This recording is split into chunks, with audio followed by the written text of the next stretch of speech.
My name is Jordan, coming out to you from SANDCRAFT Motorsports for another DIY installation for a driveline and carrier bearing combination with grease whip. Today we're going to be working on a 2020 RZR Turbo. This is a 2-seat, but all steps apply to the 4-seat as well.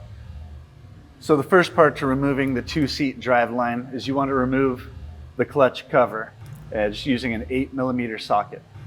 All of the installation can be performed with the vehicle on the ground, but we're going to lift it into the air just for viewing purposes. So here we are underneath the vehicle. What we're going to do is use a 10mm if you have a factory skid plate and remove all sections. Now that the skid plate is removed, we have access to the flange that holds the driveline of the transmission. This requires a 6mm Allen, and what we're going to do is actually utilize the transmission in park to hold the flange stationary while we break the bolts loose.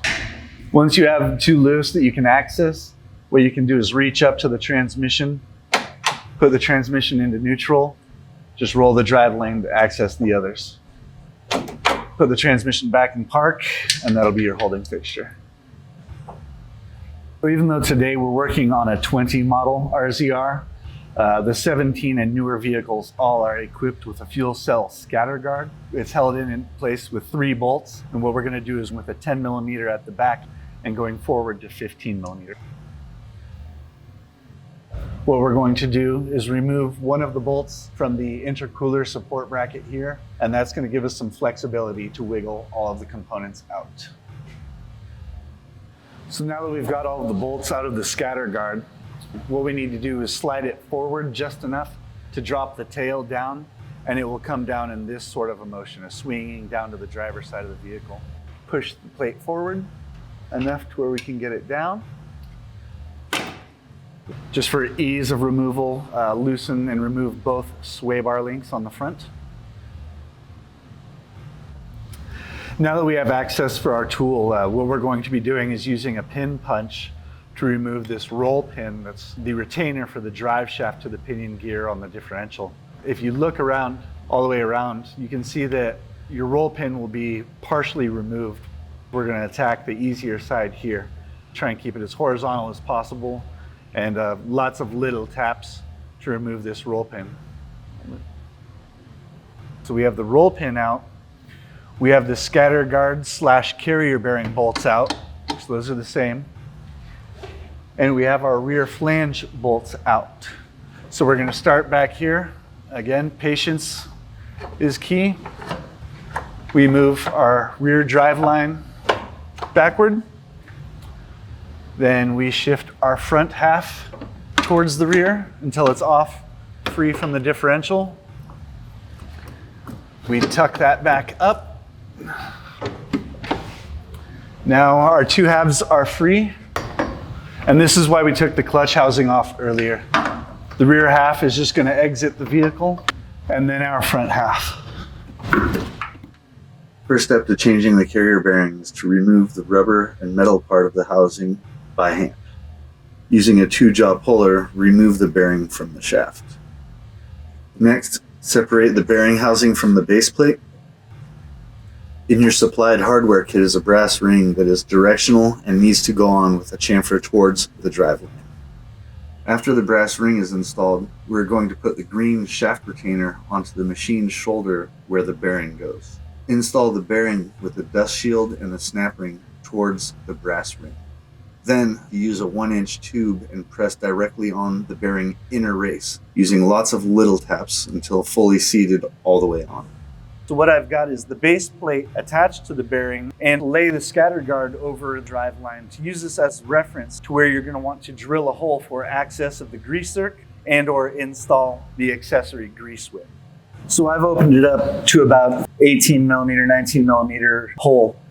So prior to reinstalling the scatter guard, what we're going to do is we're going to want to move the brake hose from its mounting tab here to the opposite side of the intercooler mounting bracket, because that's going to give us more room for the actual carrier assembly inside of the scatter guard. So your cooler bracket and your scatter guard are going to be right side of the vehicle from the brake hose. With the scatter guard back in place, we're going to go ahead and start our hardware, and this is going to be alignment for our base plate and to make sure that everything is in place before we tighten any of our bolts. So we're going to reinstall the washers with our new RZR hardware, and then the one 10mm for the rear. With a scatter sealed front 2 bolts in place and just only a few threads exposed, we can reinstall the 3rd mounting bolt. With the Gen 3 2-piece design is that in order to get correcting the driveline angle is that we mount the base plate for the carrier on the bottom of the frame. There's actually recesses in the bushings that jump and house the weld nuts inside, so that the base plate is actually mounted to the bottom of the frame.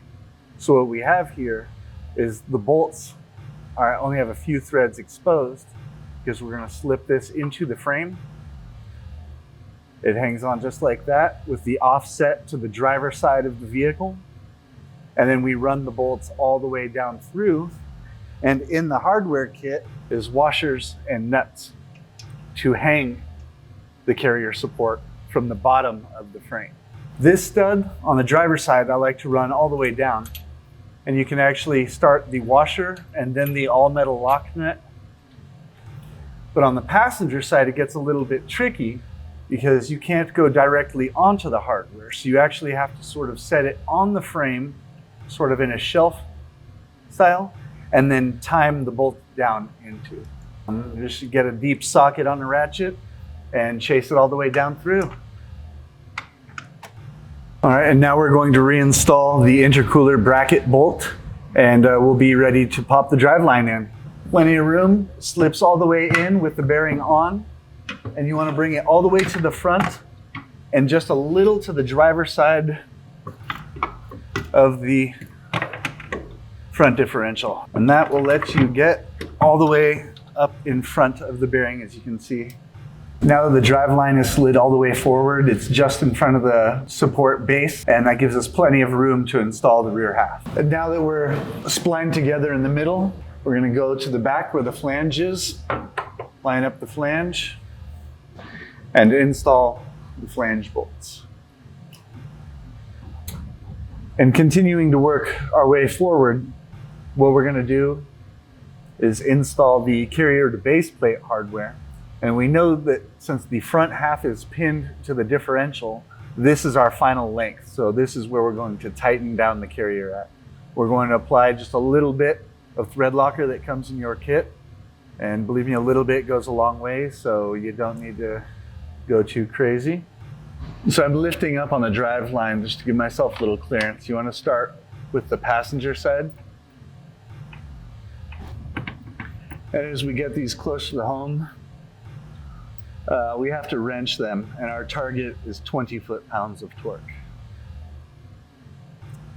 Now we come all the way up front to where we installed our pin earlier. Roll it around the exposed side using supplied metal lock nut. There is no actual torque for this. You just want to make sure that the locker is engaged. After the pinion section of the driveline is wrapped up, we're going to go ahead and reconnect our sway links with the links on the outside of the sway bar. What we're going to do is reinstall the skid plates, starting at the rear, working our way forward. And what you want to do is make sure that you get all bolts in before tightening any one of them.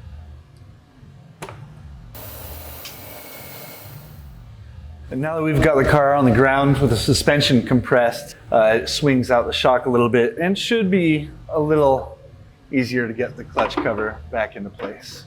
For those of you that went with the grease whip option, what we're going to do is show you a convenient and user-friendly mounting location. So I've got the seats removed already. We're going to start to remove the center console by removing the plastic rivets at the rear, Torx 40s on either side, 2 rivets here and here, and 1 more Torx 40.